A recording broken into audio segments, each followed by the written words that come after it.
little bit. If I put my glasses on, it just shows my age. I haven't been to one of these things for about 13 years, but I'm excited to be here to honor Dad. Before I get started, I better watch the prompter, huh? Ignore it. Okay, good. Do your thing. He said go. All right, so the 2016 Lifetime Masonry Service Award recipient is Hiram Smith, a.k.a. Higam.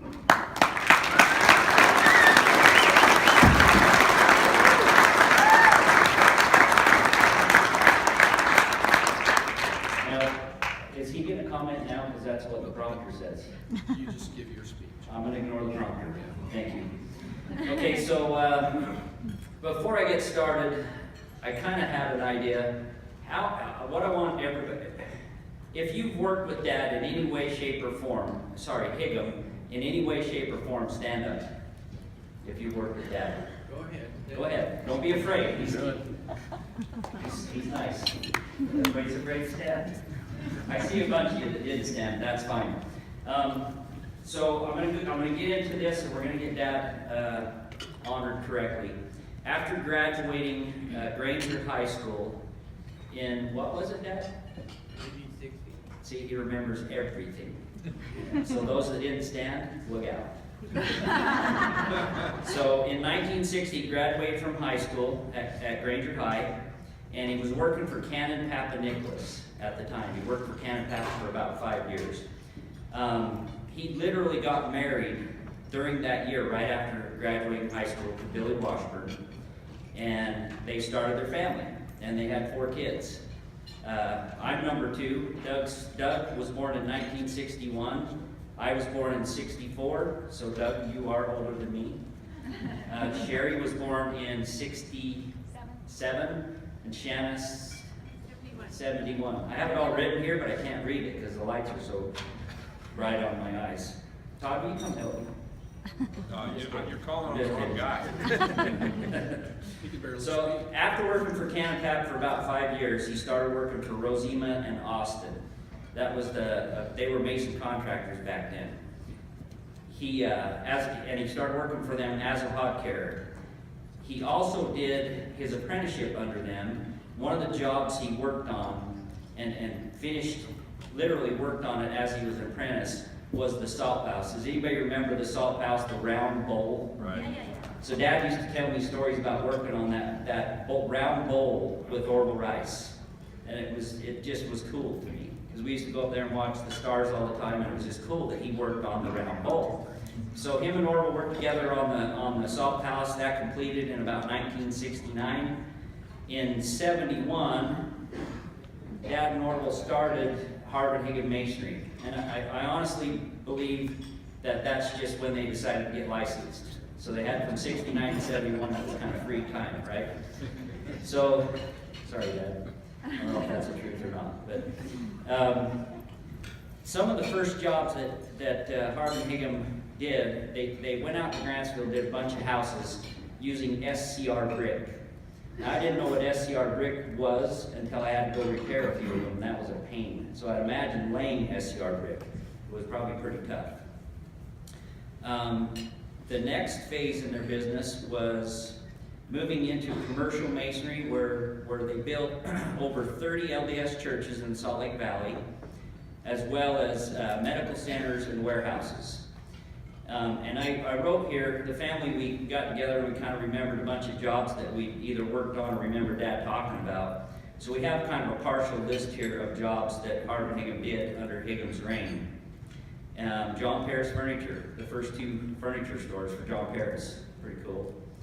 Doxy Hatch Medical, I think that was Dad's very first stressful job, and probably the most stressful job he ever had, if you hear him talk about it.